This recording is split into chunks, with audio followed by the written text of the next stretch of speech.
Class, today we're going to be talking about your elements project.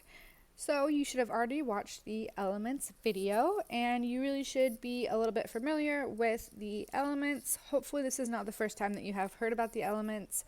You should know them a little bit by now. So for our project we are going to be making a pamphlet with a certain character or mascot. For your elements project, I have included this handout for you so that you have the exact definition of all of the elements and you know exactly what you're working with as of elements. And then we are going to be creating a pamphlet. So for your pamphlet, here are some examples for you. Essentially on each little panel, you're going to be representing one of the elements of art. So you can tell this one's line, it has shape, it has value, these are my favorites: shape, form, texture right there. You can see all of these have an element on each little panel. So those are some good examples for you. So let me show you how to create your pamphlet. You're going to just get a plain piece of printer paper and you're going to fold it in half.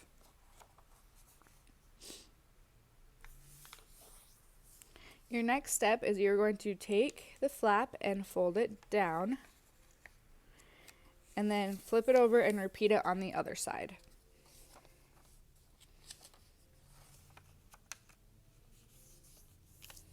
Then you will have a little book and it will kind of be a little accordion. It should look like this and like this. So on each page you will have your element and then on the front you will have a title page. So let me show you guys something that I have included for you to choose from.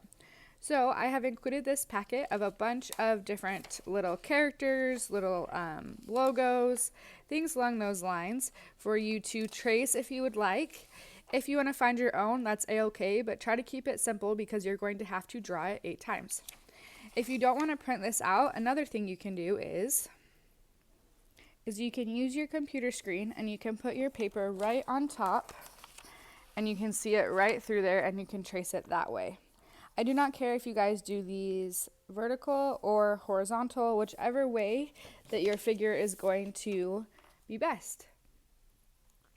Alright, the next thing let's talk about is, so as you can see on this, I have my title page. This is not complete. This is just the very beginning step. I have my title page. I have my logo right here.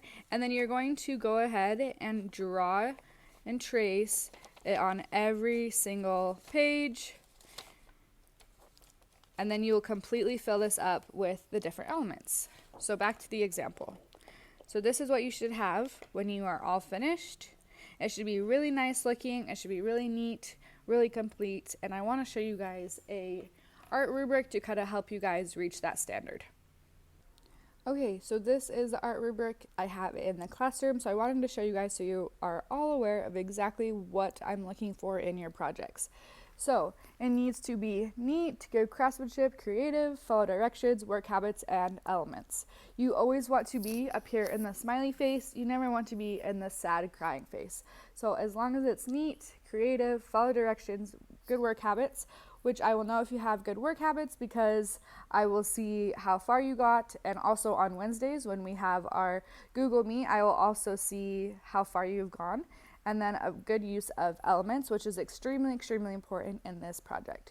So go ahead and take another look at this. This is the art rubric that we will be following for the rest of the semester. I will remind you of this periodically, but just keep in mind that this is exactly what I am looking for. This project is going to be due on Friday, so make sure that you turn it in. I'm going to have you open it up and show me both sides, and take a picture of both sides and insert it the same way that I taught you in a few videos back about how to insert an assignment and turn assignments in. So here are your examples one more time, and I'm really expecting high quality work. In class, we are working on this for 4 class periods, so you guys should probably at least work on this for 2.5 hours and have extremely good craftsmanship and make it neat, creative, follow directions, have good work habits, and of course, follow the elements. Thank you guys. I can't wait to see your projects.